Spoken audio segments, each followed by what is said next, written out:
Mas por que a gente falou de algoritmo? Por que esse é o nome da série? Porque, como eu mencionei nas outras vezes, as mídias sociais nos encaminham cada vez mais aquilo que a gente gosta. Até você que não gosta de mídia social, vou dizer para você o seguinte, que aquilo que o seu olho procura, você tende a encontrar. Os homens são testemunha disso aqui. Você está pensando em comprar um carro, você troca de carro, de repente você descobre na cidade que tem um monte de carro desses que você está procurando. E aí, às vezes, a nossa cobiça sugere para a gente, nossa, eu acho que isso é um sinal.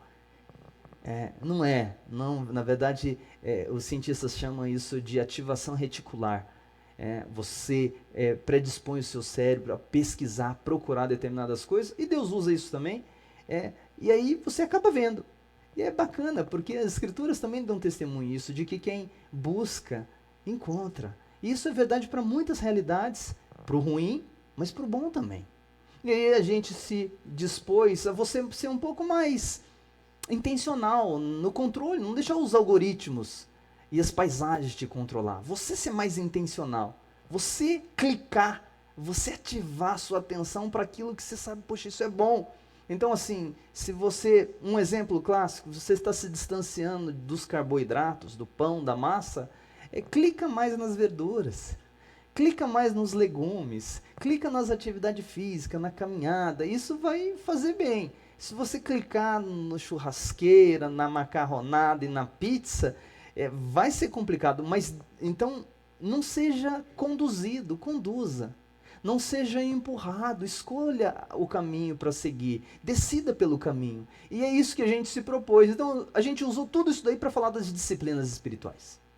Esse é o ponto. Na primeira semana a gente falou sobre a necessidade de se envolver com a oração e falamos sobre Deus ter colocado no nosso feed a história do Daniel, um camarada que sabia o que era hábito de oração, orava 3 vezes ao dia, no mínimo, virado para Jerusalém. E a gente considerou isso, fomos para os nossos pequenos grupos de cuidado, intensificou isso aí, por mais que a gente passe vergonha nos pequenos grupos, porque isso acontece. E aí, como está a sua oração? O líder pergunta, está ruim, preciso melhorar, e assim vai, mas a gente está ativando. Vamos conversar mais sobre esse assunto. Semana passada a gente conversou sobre outra coisa salutar na nossa jornada.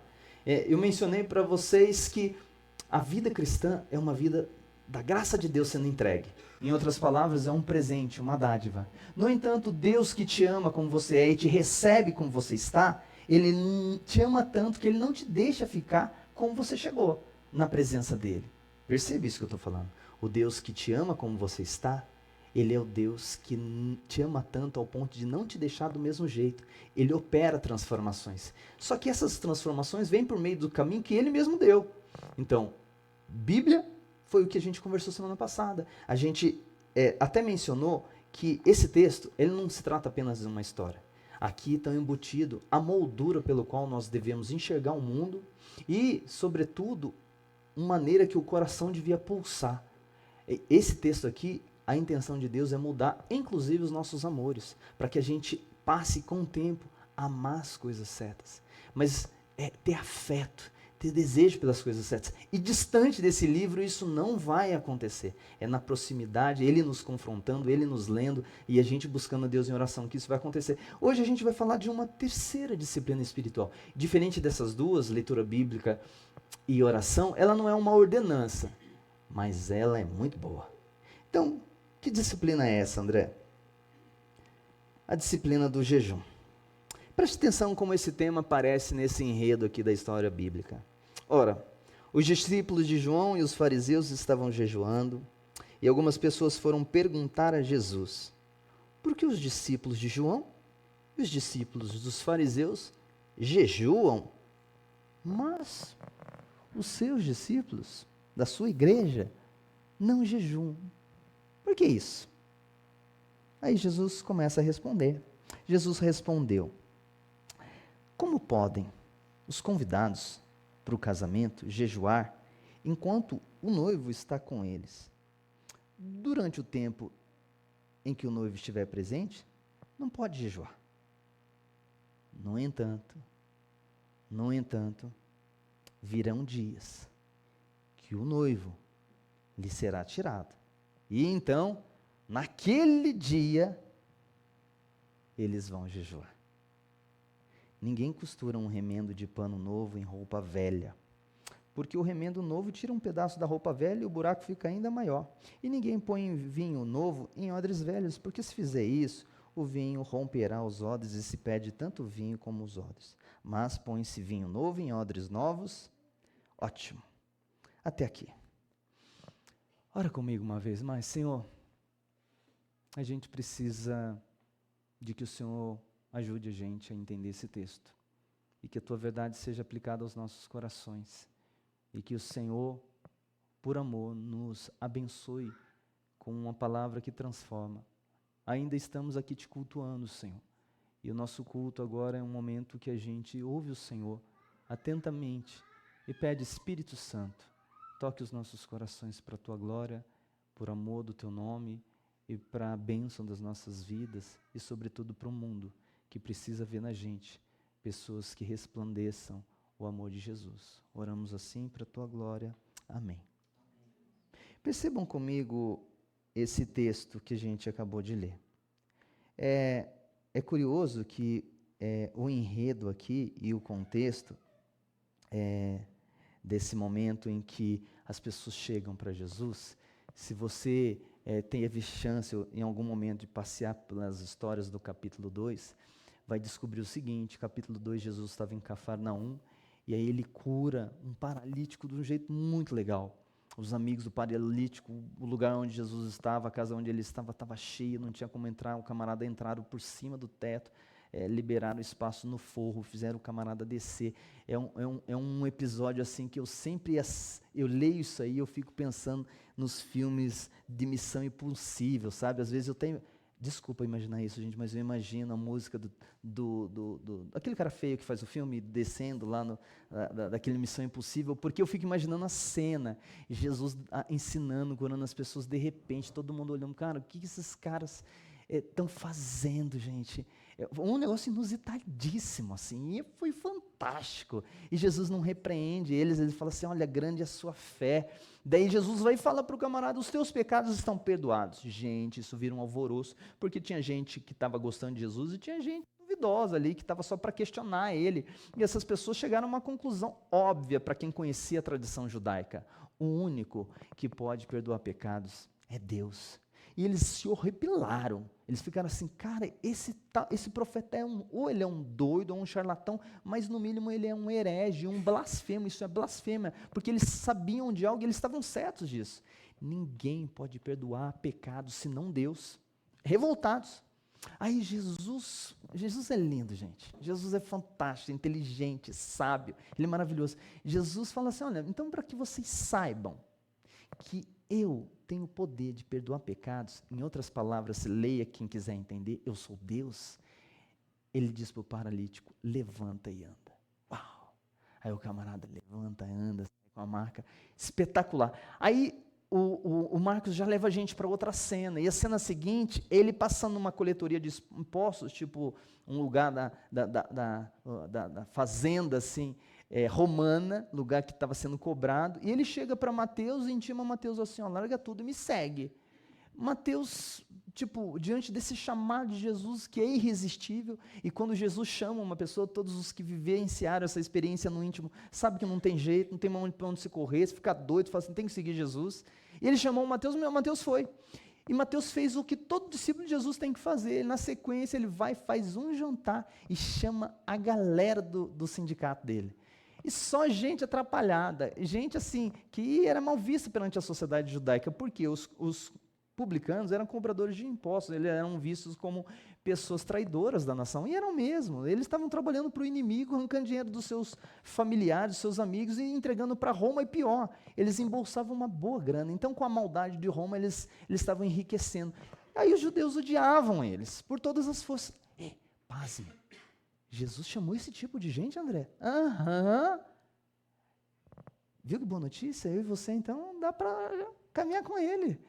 Era assim, Jesus chamava um tanto de gente muito duvidosa para segui-lo. E aí ele faz um jantar. O Mateus fez um jantar, chamou a galera de relacionamento dele e chamou Jesus. O senhor me chamou, agora eu queria que o senhor jantasse com os meus amigos. E Jesus janta. E de novo a turminha do contra fica lá, mas ele senta para comer com gente duvidosa, complicada. E aí Jesus vem com uma frase que é espetacular, e talvez vários de vocês tenham até gravado. Eu não vim chamar justos. Né?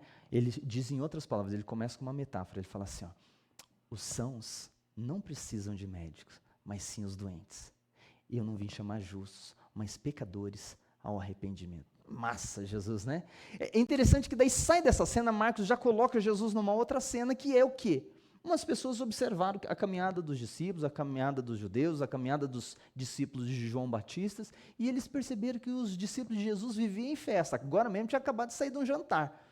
E assim, os judeus tinham no seu ritmo, por causa da tradição, não por causa da lei de Deus, a lei de Deus ordenava fazer um jejum anual. Mas a tradição oral dos hebreus fizeram com que eles amplificassem e até intensificassem a dinâmica do que seria um jejum. Então eles estabeleceram e começou aquela coisa cultural ser mudada ao ponto de eles colocar que segunda-feira e quinta-feira era dia de jejum. Então alguém muito zeloso, por exemplo, da tradição dos fariseus, que era uma seita judaica muito zelosa da lei na época de Jesus, todos os fariseus jejuavam na terça, na segunda e na quinta. Você talvez já deve ter visto um texto bíblico onde Jesus coloca uma situação em que um fariseu faz uma oração: Deus, obrigado, porque eu não sou igual esse publicano, eu jejuo 2 vezes por semana. Então, esse negócio de jejuar 2 vezes por semana era uma regra para o fariseu. E os discípulos de João também eram reconhecidos. O que a pessoa percebeu é o seguinte: esses discípulos de Jesus vivem só no churrasco, na pescaria, comendo pão, tomando chá, e cheeseburger, e habibs, e pizza. Que negócio que é esse? Vamos perguntar para Jesus. E aí eles fazem a pergunta para Jesus, e eu quero extrair 2 princípios desse texto importante. Porque assim, primeiro, o que é jejum, gente? Jejum é a abstinência de alimento, parcial ou total, com um objetivo. E aí eu preciso fazer essa definição aqui. Por quê? Porque em inúmeras religiões há jejum. Por exemplo, no Islã tem o jejum como uma ordenança, uma obrigatoriedade. Se a pessoa é um muçulmano, ele precisa, no período do Ramadã, fazer o jejum e acompanhar. Isso é obrigatório. O jejum bíblico não é obrigatório.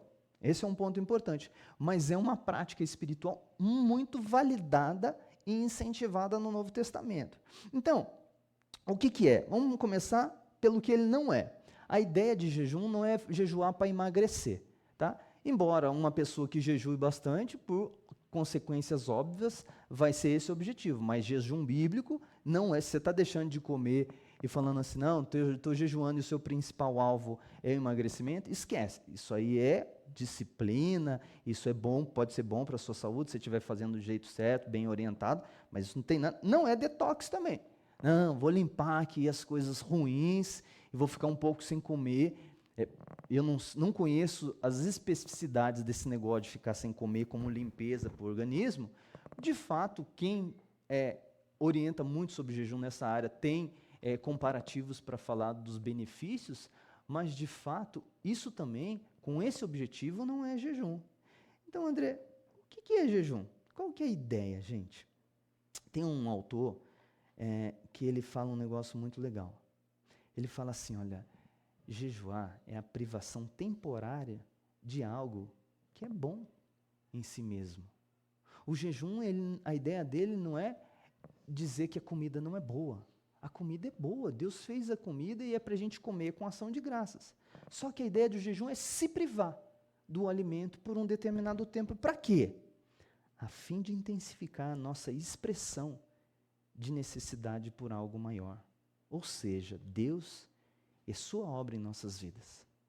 Com o jejum a gente fala assim, olha, comer é bom, a comida veio de Deus, a minha vida depende de eu comer, é saboroso, é muito bom, só que é o seguinte, eu estou com uma fome maior do que a dessa comida aqui, e eu vou provisoriamente e por um determinado tempo me restringir disso daqui para me dedicar a Deus e a sua palavra e a sua vontade.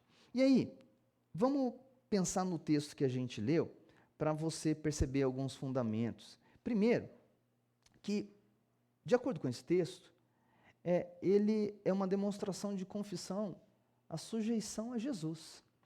Porque perceba comigo, Jesus, depois que ouviu a pergunta, ele vai lá e faz a seguinte abordagem. Ele vai lá para essa ideia de casamento, ele fala assim, olha, está na festa, o noivo está junto, a festa está acontecendo, não tem por que parar de comer. Agora, depois que a festa acaba, no caso o noivo sai, e ele está se colocando como noivo, aí vai ter que jejuar. É isso a história que ele conta. Então, o que Jesus está dizendo? Perceba comigo, quando as pessoas interpelaram ele, falaram assim, olha, por que eles jejuam e seus discípulos não? Ele não faz a seguinte consideração, está errado eles jejuar. Onde já se viu fariseu jejuar, os discípulos de João, não precisa desse negócio, não precisa disso não. Ele não fala isso. Ele não classifica como algo equivocado, como algo errôneo. O que por tabela dá para a gente todo o entendimento de que ele está falando assim, ó, tem que fazer jejum. Porque ele não nega, tanto que se você for em Mateus capítulo 6, o que Jesus vai dizer é que o jeito certo de fazer jejum não é ostentar para as pessoas a nossa dedicação a Deus, porque os fariseus faziam isso, eles tocavam trombetas e eles ficavam todo curvados assim, falando assim, poxa, eu estou jejuando, eu estou num dia difícil, eu estou jejuando, porque eles queriam agradar as pessoas e que as pessoas tivessem atenção a eles. Então, isso Jesus censura, mas o jejum em si, Jesus não censura. E é interessante, eu não sei se você tem acesso a essa história, mas é bacana, o povo judeu tem um momento que é registrado na história da rainha Esté, que tinha tido um decreto imperial do Império Persa, do rei Assuero, de que todos os judeus seriam exterminados. E ela estava numa situação dramática, porque ela estava na corte, era a esposa do rei, tinha, em certo sentido, se contaminado com a maneira do viver da corte persa, e, de repente, se vê em grandes apuros. E é interessante que na história dela, ela menciona que, ela fala assim, olha, chegar diante do rei sem ser convidado é um negócio muito complicado. Pelas leis dos medos e do persas, se eu chegar a uma audiência real sem ter sido convidado, e ele não me estender o cetro, automaticamente, se ele tiver num mau dia e não estender o cetro para mim, eu já estou sentenciado à morte. E esse risco existia, porque existia a lei, mas existia também experiências de gente que vivia essa situação dramática, o que deixava ela muito temerosa, ao ponto dela falar o seguinte, falar para o tio dela, que sabia da notícia e dos períodos que o povo hebreu sofria. Vai, fala para o pessoal aí que está na capital, eu e as minhas mulheres vamos jejuar, vocês jejuam também, e depois eu vou me apresentar. E a história é linda, que eles jejuam, passam um tempo de jejum, clamando a Deus, e Deus entra com uma grande providência. Olha, gente, eu não sei se você já jejuou, mas uma das características do jejum é reconhecimento e sujeição à vontade de Jesus, à vontade de Deus. Tem um teólogo que ele diz assim, ó, jejum é orar com o corpo. É você predispor ao seu corpo de que fala assim, olha, eu preciso de Deus. Na maluquice do mundo evangélico brasileiro, e desculpa, eu falo isso com um pouco de vergonha, tem de tudo no mundo evangélico brasileiro. O YouTube que o diga, cada absurdo que a gente vê, e a gente está tentando não ser desses tão malucos. E a única preservação que a gente tem para evitar isso, não é porque somos pessoas sensatas. As nossas famílias sabem que a gente não é tão sensato assim, a gente tem as nossas esquisitices. Mas como comunidade de fé, a gente está tentando ser freado. E a única proteção que a gente tem para não ser doido demais, um pouco doido a gente não vai conseguir não ser, mas demais é se amparar nessa verdade aqui. É ela nos conduzir. E ela nos conduz o seguinte, de que os discípulos de Jesus, depois dessa orientação, assim que ele ressuscitou e subiu ao céu, como ele mesmo disse, quando o noivo for tirado, eles jejuarão. Se você for em episódios específicos na narrativa sobre a história da igreja cristã, que está registrado em Atos dos Apóstolos, um livro da Bíblia, você vai descobrir que eles realmente jejuaram. Você vai descobrir pelos passos do apóstolo Paulo que jejum era algo comum na jornada dele. O que eles levando em consideração? O Senhor Jesus falou que um noivo seria tirado e jejuaríamos? Vamos jejuar. Vamos jejuar. Eu não vou ir um a um para cada um dos discípulos de Jesus mais maduros que estão aqui para perguntar assim: alguma vez você já jejuou? Ou fazer a melhor pergunta: quanto tempo faz que você não tem um tempo de dedicação a Jesus? De falar assim: hoje, a minha mãe usava a seguinte expressão na tradição que ela foi formar, a tradição cristã: hoje é meu dia de consagração. Quem já ouviu isso? Alguém já ouviu? Ela falava assim: hoje eu estou consagrando.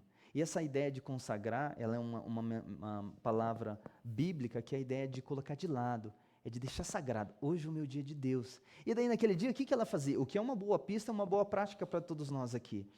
Não é só não ficar sem comer. André, como que é isso na prática? O que eu devo fazer? Vamos imaginar que você está querendo assim, eu acho que eu vou seguir isso aqui, André. O que eu devo fazer? Olha, é falar assim, e aí você tem que ver se a sua saúde está boa, tá? Saúde estando boa, aí você fala assim, ó, existe gente que fala assim, eu vou começar devagar. Da hora do amanhecer, de repente você acorda às 6, vou fazer 6 horas, até o meio-dia. Alguns, vou até às 3 da tarde. Daí se conseguir, faz 12 horas, das 6 da manhã às 6 da tarde. Se você ficar muito bom, você consegue até 24 horas. Mas isso é estágio, é tempo. Tá, André, e o que faz? Só fico sem comer? Fica sem comer, vai sentir uma dor de cabeça, uma dor de barriga, e além de tontura. Para que toda essa... Deus se agrada do meu sacrifício? Não, gente. O sacrifício que ele se agrada é um só, o perfeito que foi entregue na cruz do Filho dele. Isso aqui é um gesto, é a gente forçando o nosso próprio ser, porque pensa como você gosta de você, um negócio que prova muito bem é na hora de comer. É você ver refeições, coisas sendo servidas e falar assim, não, hoje eu me curvo. E eu sei que isso não é ipsis literis e não é a mesma experiência para todos. Mas boa parte das pessoas tem essa relação. Quando você fala assim, eu não vou fazer isso, para quê? Porque eu quero dizer para Deus, com todo o meu ser, com toda a minha alma, que eu preciso dEle. Eu preciso dEle em mim. Eu preciso das verdades dEle atuando em mim. Eu preciso das misericórdias dEle sobrepondo sobre mim. André, isso é um jeito de a gente conseguir que Deus faça o que a gente quer? Não. Não vou conseguir dobrar a Deus? Não. O que é isso então? É um jeito de se expressar a Ele o tanto de necessidade que você tem do quê? Dele mesmo. Dele mesmo. E é curioso como esse hábito, como essa disciplina potencializa o que na gente? A ação do Espírito de Deus. E aqui eu estou falando de coisas sobrenaturais, sim, místicas, sim, metafísicas, sim. É para além do comum. É algo difícil de discernir. Às vezes eu, tentando ser muito didático, e eu até extrapolo nas explicações, mas esse momento é um que eu vou fazer isso de novo. Mas a sã doutrina tem sido ensinada aqui, os mais zelosos sabem disso. Então, deixa entre aspas minha explicação daqui para diante, tá? Imagine uma energia no ar, sabe? Um poder mágico. Eu falei para ficar entre aspas, tá? O jejum faz isso. Por quê? Pelo simples fato de ficar sem comer? Não. Por tudo isso, o que isso aí representa na presença de Deus. Com o que isso aí é acompanhado, porque isso deve ser acompanhado de meditação nas Escrituras, tempo de louvor a Deus, tempo de oração, tempo de consciência de hoje é para Deus. Eu estou hiper focado hoje no Senhor. Por isso, às vezes, para quem pode, é melhor que se faça num dia que você não está já no trabalho. Mas eu sei que tem pessoas, às vezes, que conseguem no próprio trabalho ter a inclinação e a predisposição. Eu já trabalhei em outros, o meu trabalho hoje me favorece muito eu fazer isso, mas eu, como motoboy, às vezes ficando o dia inteiro na moto, ficava com muito pouca interação, era só trabalho de pombo-correio, né? Leva atrás. E eu conseguia, mesmo nesse trabalho, fazer, às vezes, até no tempo do ambiente comercial. Era aquele dia que eu estava assim... Para homem é muito difícil isso, mas ligado aqui e também ligado lá em cima, o tempo inteiro, assim, voltando. Então, e o que a gente faz? A gente se dedica. E é impressionante. André, a gente mortifica o corpo. Não, gente, o corpo não é ruim. A gente enfraquece a natureza pecaminosa pelo quê? Pela renúncia a algo que é muito caro para você. Não é o fato de a comida que vai para o corpo, é por isso, não.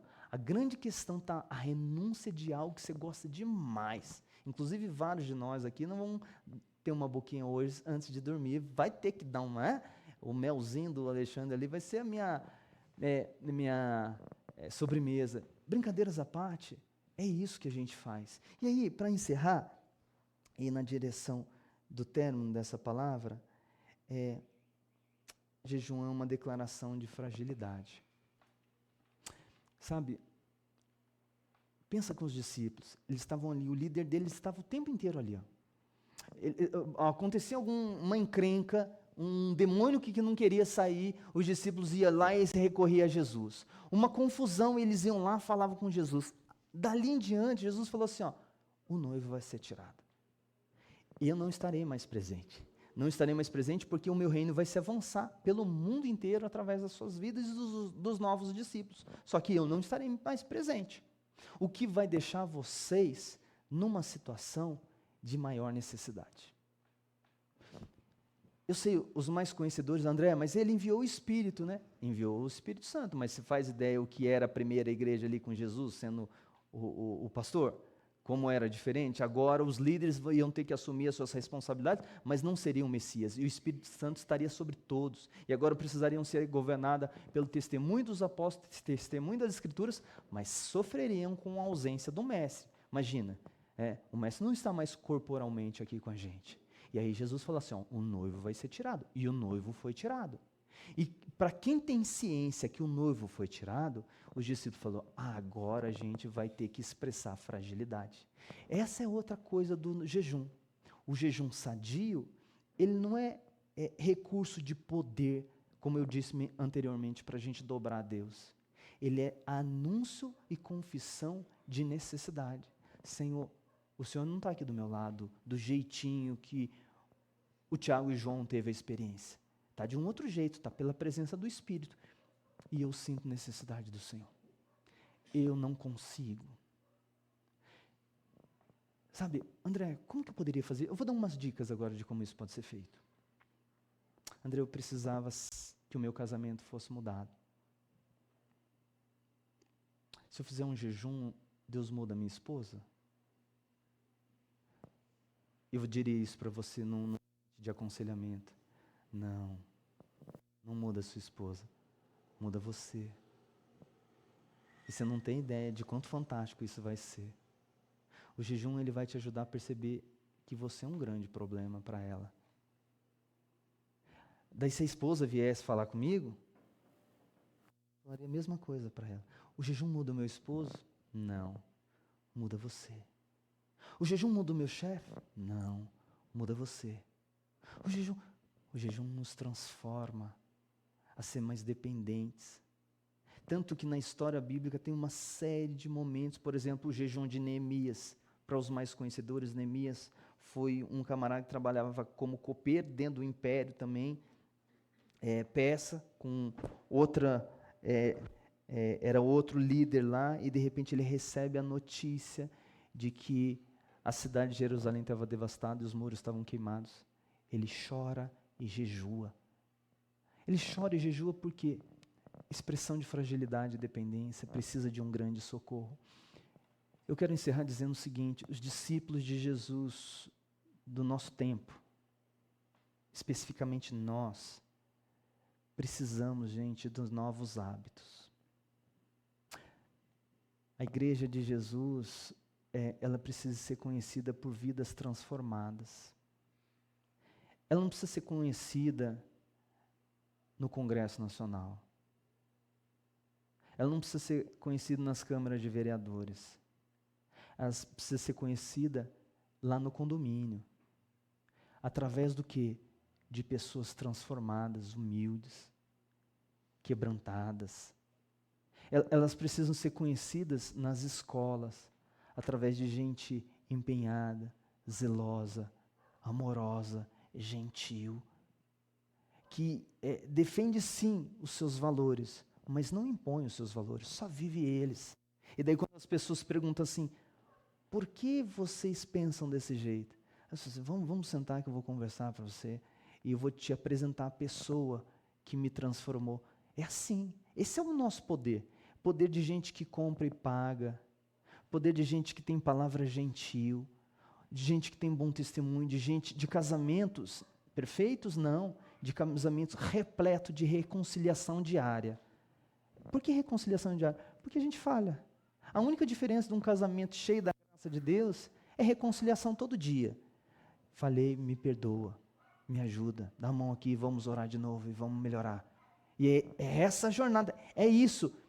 E eu vou falar para você, sem oração, sem palavra de Deus e sem demonstração real de que a gente quer muito isso, mais do que a pizza, mais do que o churrasco, não vamos chegar lá. E eu estou falando isso, André, mas a caminhada com Jesus não é de graça, não é pela graça? É. Ele deu tudo de graça, mas ele estabeleceu o que existe agora para a força, para a energia que eu mencionei de forma de brincadeira didática aqui, essa energia, para ela recair sobre a sua vida, você tem que seguir a trilha que ele propõe para você. E aí, talvez você acompanhou a primeira palavra do mês, que era sobre oração. E eu tenho um desafio para o seu coração. Um desafio para o seu coração.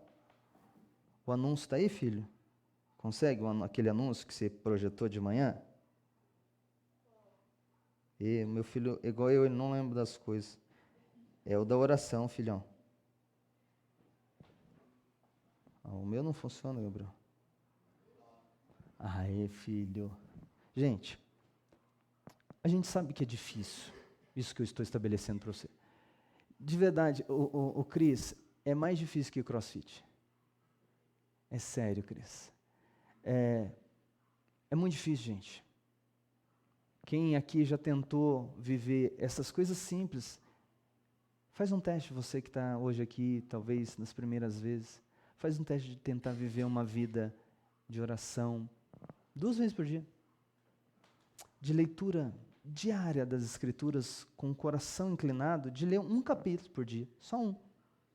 De fazer isso diariamente com o coração entregue. E de, eventualmente, quem sabe 1 vez por mês, 2 vezes por mês, tirar um tempo de jejum. Você vai perceber que é muito difícil. Sabe por quê?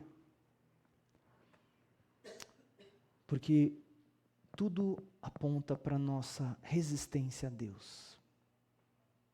O coração humano ele foi infectado com uma maldição quando os nossos primeiros pais romperam com Deus Criador lá no Éden. A Bíblia dá um nome para essa infecção de pecado. Pecado não é o que você faz, pecado é o que você sente. Porque antes dele se tornar um comportamento, ele é um jeito de ver o mundo, sentir a vida e agir. A gente pensa pecando, sente pecando e age pecando. E o pecado, uma das coisas mais terríveis, para não dizer a pior que ele faz, é nos afastar de Deus. E Bíblia é palavra de Deus, por isso vai ser difícil. É fácil abrir ela lá na sua casa, deixar ela na estante. As pessoas acham que nem tem estante mais, né? Mas é muito difícil abrir ela e lê-la com o coração disposto a ouvir a voz do Criador. Orar? Então, diante dessa dificuldade, o que a gente tem tentado fazer há mais de 1 ano aqui?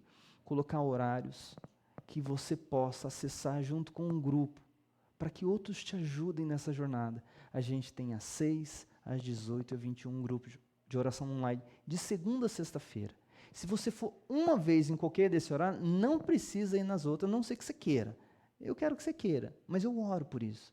E a gente tem certeza, gente, que a gente precisa de mais do que pessoas se chegando aqui. Ouça com um profundo carinho. É muito bom que você está aqui, que você esteja aqui. Mas sabe qual é o nosso verdadeiro desafio? É a hora que a gente sai daqui. A gente enfrenta uma sociedade que tem toda uma forma de ver o mundo, que valoriza coisas que não estão aqui, mas que capturam seu coração com muita força. Você dá a alma por essas coisas. E é o único jeito de você ser agraciado para revolucionar o seu ser e transparecer esperança para um mundo que não conhece ao Deus Criador, é você ser cheio da força divina. E não vai acontecer isso sem você com uma vida mais profunda em Deus. Eu e você precisamos de uma vida mais profunda em Deus. O texto que a gente leu, ele termina com a ideia de que não dá para colocar roupa nova, um remendinho novo numa roupa velha. Jesus está falando assim sobre a necessidade de que para receber os ensinos dele, precisa de uma transformação. Eu não sei se você já recebeu essa transformação, mas você só vai conseguir viver oração, palavra e talvez a disciplina do jejum, se essa transformação sobrenatural acontecer no seu coração. André, o que eu faço? A coisa mais simples e chocante em termos racionais. Se você confiar em Jesus. Como assim, André? É só você falar hoje assim, ó, eu entrego a minha vida a Jesus Cristo, Ele é o Deus que ressuscitou, eu quero o perdão dos meus pecados. Aí começa a minar toda a força para você fazer tudo isso aqui que Ele falou. Isso acontecendo, você está convidado. Se quiser participar, pega o meu contato, tem aí num marca-página, manda uma mensagem para mim, André, eu quero entrar nesse grupo de oração aí, me dá acesso, me dá um link, vai ser uma delícia. E eu queria assim, em termos práticos, essa semana, quem sabe se tem a possibilidade de fazer jejum, mas na semana que vem, na sexta-feira da outra semana, a última sexta-feira do mês, guarda esse dia 31 de maio, é o meu aniversário. Nossa, que oportunista, né? Normalmente na última sexta-feira do mês a gente faz aqui uma reunião de oração. E na última sexta-feira a gente vai fazer essa reunião de oração. E eu estou com uma ideia de trazer um bolo. A boleira ainda não sabe que eu tenho a encomenda para ela.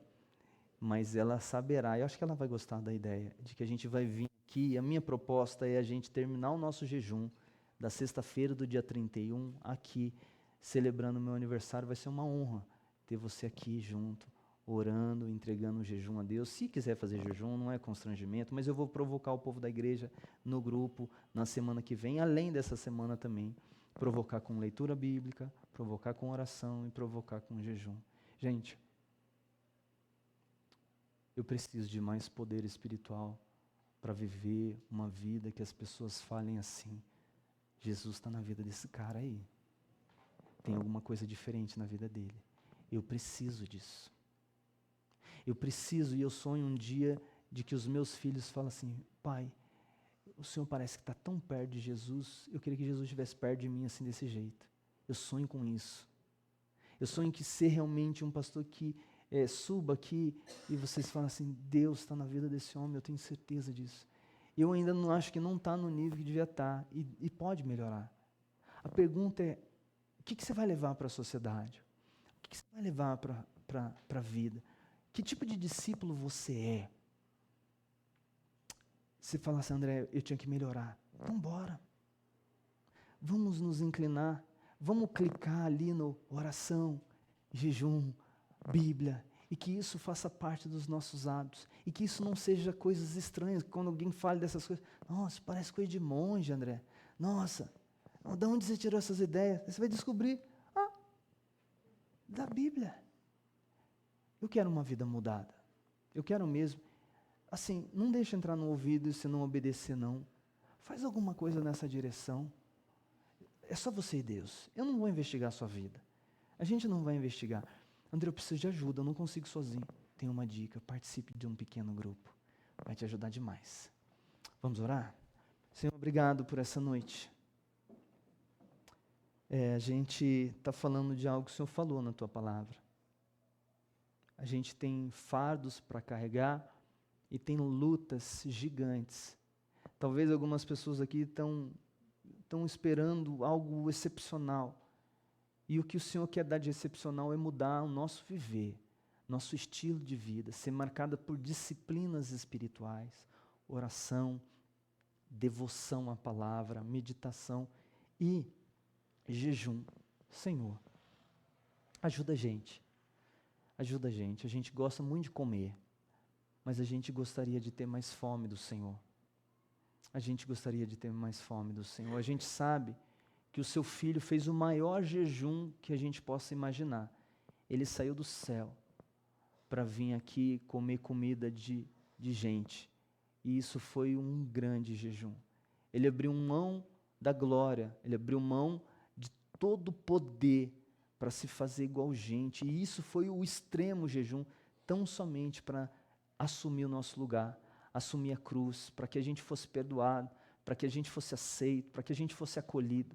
E agora que estamos acolhidos no Senhor, por mérito de Jesus, a gente quer fazer valer a pena isso tudo. A gente quer viver uma vida realmente que esteja a marca de que a gente segue o Senhor. Se alguém investigar nossa vida para nos condenar por ser teus discípulos, a gente quer que eles encontrem prova disso. A gente quer sim ser acusado, ter provas de que a gente pode ser condenado como cristão. A gente gostaria de que isso acontecesse. Então nos ajuda, que as nossas práticas, que os nossos hábitos, Senhor, evidencie que a gente está caminhando com o Senhor. Nos ajuda, nós somos fracos, nós não conseguimos, por isso pedimos força no Teu Espírito Santo, para que essa semana seja marcada por leitura bíblica, oração e jejum. Para a Tua glória nós oramos e agradecemos em nome de Jesus. Amém. Que o grande amor de Deus, a graça de Jesus, a doce presença do Santo Espírito de Deus, seja com todo discípulo de Jesus que precisa viver a vida de Jesus no condomínio, na escola, no trabalho, na universidade, em todos os ambientes da sociedade, hoje e sempre. Amém.